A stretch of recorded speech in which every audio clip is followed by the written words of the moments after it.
प्रमुख पाहुणे, जमलेले शिक्षक मित्र आणि माझ्या विद्यार्थी मित्रांनो, प्रास्ताविक म्हणजे आज आपण या ठिकाणी कशासाठी जमलो आहोत. आपल्याला माहिती आहे, स्वराज्य संकल्पात राष्ट्रमाता राजमाता जिजाऊ यांच्या संकल्पनेतून छत्रपती शिवरायांनी ते स्वराज्य निर्माण केलं.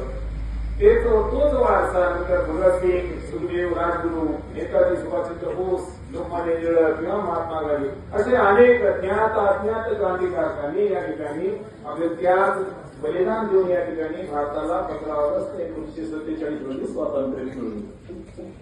स्वातंत्र्य मिळाल्यानंतर इंग्रज जे 350 वर्ष या ठिकाणी जवळपास आपल्याकडे आले होते, ते निघून गेल्यानंतर जसं मोठ्या समुद्रांमध्ये दिशा नसलेलं जहाज भरकटतं, तसं एवढा मोठा बलाढ्य भारत देश आता नेमकं शासन कसं करायचं या विवंचित होता. आणि मग तेव्हाच डॉक्टर बाबासाहेब आंबेडकर यांच्या संकल्पनेतून यांनी जे संविधान तयार केलं, त्या संविधानाच्या आधारे आपला हा देश चालवण्यासाठी डॉक्टर राजेंद्र प्रसाद यांच्या अध्यक्षतेखाली आणि डॉक्टर बाबासाहेब आंबेडकर यांच्या नेतृत्वाखाली संविधानाची स्थापना झाली.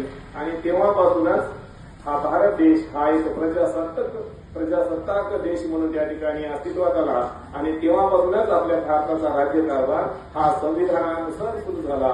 म्हणजेच संविधान अंमलात आलं आणि तेव्हापासून आपण हा 26 जानेवारी हा दिवस प्रजासत्ताक दिन म्हणून साजरा करतो. थोडक्यात माझे प्रास्ताविक मी संपवतो. जय हिंद, जय महाराष्ट्र. धन्यवाद. यानंतर